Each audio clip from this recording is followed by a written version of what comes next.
Kami coba ingatkan tentang doa Nabi sallallahu alaihi wasallam dalam setiap kesempatan pasca salat yang tersebut dalam hadis riwayat Ibnu Majah itu nomor hadis 925 bahwa Nabi sallallahu alaihi wasallam senantiasa berdoa memohon kepada Allah dalam 3 hal dengan kalimat yang singkat tapi isinya begitu padat.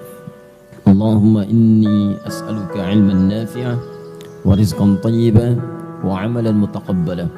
Ya Allah, hamba memohon kepadamu agar engkau menganugerahkan ilmu yang bermanfaat, rizki yang halal dan baik, kemudian penerimaan amalan yang diterima.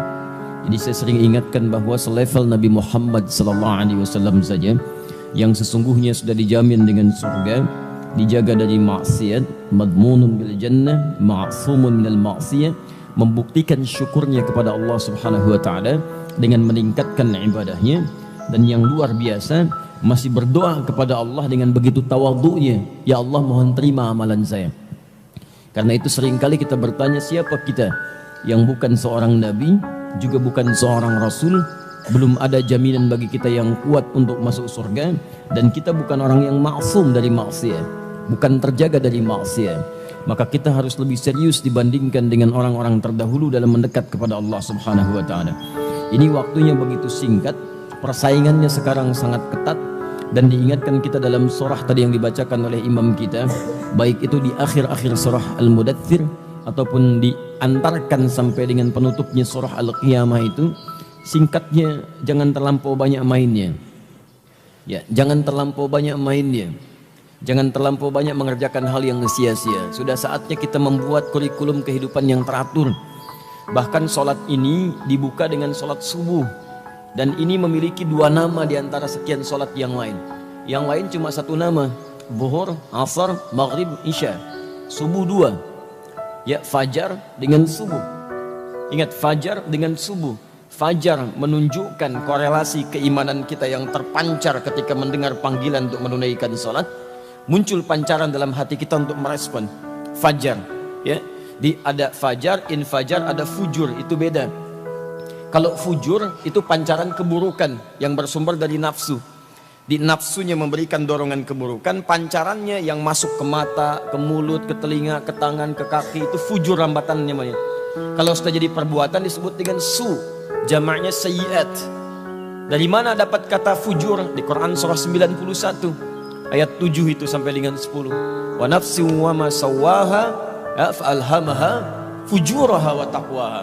Dari mana pancarannya? Dari nafsu. Nafsu memancarkan nanti gelombang-gelombang keburukan. Jadi mengeluarkan sesuatu yang tidak bagus. Maaf, itu yang memerintahkan misalnya Anda untuk berdusta. Nah, ketika dia perintahkan untuk berdusta, masuknya kemana? Merambat nanti lewat fujur, masuk ke mulut. Kalau dia masuk ke mata, maka menatap yang maksiat, yang jelek-jelek. Kalau dia masuk ke telinga, maka mendengar yang buruk-buruk. Kalau dia masuk ke tangan, maka mengerjakan yang tidak diridhai oleh Allah Subhanahu wa taala. Itu rambatannya disebut dengan fujur. Kalau sudah jadi perbuatan, maka namanya su. Ya, kalau sudah jadi dusta, kalau belum keluar itu belum dituliskan tuh. Tapi kalau sudah keluar dituliskan jadi sebuah keburukan. Itu yang disebut di surah Yusuf, surah 12 ayat ke-53. Ya, wa ma ubarri'u nafsi innan nafsa la'ammaratun bisu. Dia memerintahkan ammarah untuk mengerjakan keburukan. Perintahnya merambat, rambatannya disebut dengan fujur. Kalau keluar jadi su, jamaknya disebut dengan sayyiat. Nah, kalau lantas kemudian terjadi perbuatan buruk itu, maka diminta oleh Allah untuk segera tarik kembali dengan bertobat. Itulah turunnya kemudian surah keempat An-Nisa ayat yang ke-17 sampai 18 itu. Innamat taubatu 'alallahi lilladzina ya'maluna su'a bijahalatin thumma yatubuna min qarib. Jadi kalau kita tidak bisa menahan lantas keluar misalnya, keluar kata-kata kurang bagus, tarik langsung. Tarik kembali, taubat itu kembali. Arahkan kepada yang baik, tarik lagi. Bagaimana cara tariknya? Pertama kali turun Quran surah ketiga Ali Imran ayat 133. Tarik dengan cepat dengan istighfar. Wasari'u ila maghfirah. Jadi ada sara'a, awas hati-hati. Ada sa'a, itu beda. Ada sara'a, ada sa'a, itu lain. Kalau sara'a mengerjakan sesuatu dengan cepat, saking cepatnya nyaris tak usah banyak berpikir. Tapi kalau sa'a mengerjakan sesuatu dengan cepat tapi dengan persiapan. Ada persiapan. Ya, memang cepat respon tapi siap-siap dulu. Karena itu ketika Anda dipanggil untuk istighfar, nggak usah banyak mikir. Jangan-jangan kebanyakan mikir, maut datang lebih cepat dibandingkan dengan istighfar yang Anda kerjakan. Kalau punya dosa pagi ini, jangan tunggu malam untuk tobat. Antum tunggu malam untuk tobat, tiba-tiba maghrib wafat. Tapi ketika Anda mengerjakan Jumat, kalimatnya bukan sara'a, tapi menggunakan kata sa'. Buka Quran surah ke-62 itu, ayat yang ke-9, paling kiri sebelah atas.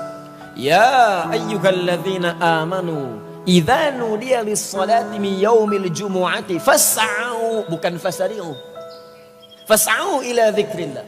Hei orang-orang yang telah menyatakan dirinya beriman kepada Allah. Kalau Anda kemudian diseru di hari Jumat untuk menunaikan salat ibadah, fas'au ila dzikrillah, maka bergegaslah Anda untuk ingat kepada Allah. Zikir di sana salat. Karena salat disebut dengan zikir. Dari mana taunya? Buka Quran surah ke-20 Thaha ayat yang ke-14. Allah menyebut kepada Musa alaihi salam untuk menetapkan Allah sebagai Rabb, menyembahnya dan tunaikan bukti penyembahan itu dengan salat, disebut zikir. Kata Allah, innani anallah la ilaha illa ana fa'budni wa aqimis salata li dzikri wa aqimis salata li dzikri. Musa, saya Allah, tidak ada Tuhan selain saya. Awas, hati-hati. La-nya nafi, la ilaha illa ana. Tidak ada Tuhan selain saya. Ini kalimat pertama menunjukkan makna uluhiyahnya, ketuhanan Allah. Yang kedua, makna ilah itu menunjuk pada ubudiyah. Ya fa'budni. Jadi kalau Anda sudah mengatakan Allah Tuhan saya, maka Anda pun berkomitmen untuk menyembahnya. Awas, hati-hati nih. Orang yang mengatakan asyhadu an la ilaha illallah tidak cukup dengan mengatakan saya muslim, percaya dengan Allah. Anda dituntut membuktikan kepercayaan dan keyakinan itu dengan pembuktian penyembahan kepada Allah. Makanya ketika Allah mengatakan kepada Musa, saya Tuhan, kamu harus yakin saya Allah. Tapi tidak cukup meyakini saya sebagai Allah. Fa'budni, buktikan keyakinanmu dengan menyembah saya. Bagaimana caranya? Wa aqimis shalah. Pertama, ibadah yang paling pokok, tunaikan salat. Jadi kalau ada orang bersyahadat mengaku muslim tapi tidak mau sholat, ini menunjukkan ada masalah dalam syahadatnya. Karena nama Allah tidak sekedar menunjuk pada aspek ketuhanannya, tapi juga ubudiyah, pembuktian penyembahan kepada Allah Subhanahu wa taala.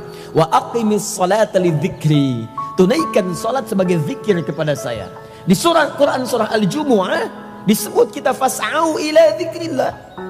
Kalau sudah tiba hari Jumat, cepat-cepat siapkan diri untuk menunaikan sholat Jumat sebagai zikir kita kepada Allah. Kalimatnya bukan menggunakan kata wasari'u atau fasari'u, tapi kalimatnya menggunakan fasa'u.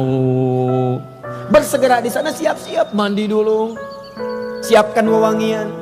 Jadi kalau waktu Jumatnya misal 11.58, ya antum siap-siap dari jam 11, siap-siap dari setengah 11.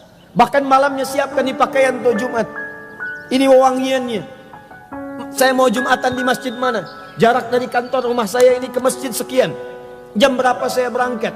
Tiba untuk mengejar saf yang pertama. Keberkahannya banyak. Ada rizki, ada terkabulnya doa, ada macam-macam, ada ketenangan, ada pengabulan segala hal yang dimintakan, ada semuanya. Makanya saking pentingnya dan manfaatnya Jumat itu diminta antum bersegera. Bukankah kalau ada pengumuman mengatakan kepada Anda, di Masjid Al-Azhar besok ini akan ada pembagian bonus. Bonus untuk setiap yang datang ngambil saf pertama, masing-masing mendapatkan 10 juta.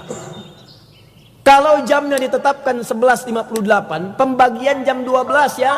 Untuk saf pertama aja, 50 orang pertama. Saya tanya, antum datang jam berapa? 98, nggak akan kebagian, nginep antum di masjid. Kenapa? Karena antum tahu banyak hal yang didapatkan. Nah ini kebanyakan orang Jumatan itu tidak mempelajari dulu apa keutamaan Jumat. Karena dia tidak mempelajarinya, maka dorongan motivasinya itu agak kurang untuk datang dan mengejar keutamaannya. Itu persoalannya. Padahal Jumat itu nanti diiringi dengan kalimat-kalimat yang indah. Ada kalimat tentang rizki. Awas. Wallahu khairur raziqin di ayat ke-11-nya. Ada kalimat nanti penyandingan dengan munculnya banyak relasi, ayat ke-10-nya. Ada banyak hal yang mungkin kita bahas di lain kesempatan, tapi saya ingin tunjukkan apa yang dibacakan oleh imam tadi. Jangan banyak kita kemudian hidup mengisi kehidupan di muka bumi ini dengan mengerjakan hal yang sia-sia. Mulai sekarang petakan kehidupan dengan lebih baik. Anda mesti tahu apa yang mau dikerjakan di hari ini. Sholat kita disebut dengan subuh, pancaran kebaikannya disebut dengan fajar, waktunya disebut dengan subuh. Dari kata asbah, asbah itu sesuatu yang sudah siap dengan rencana.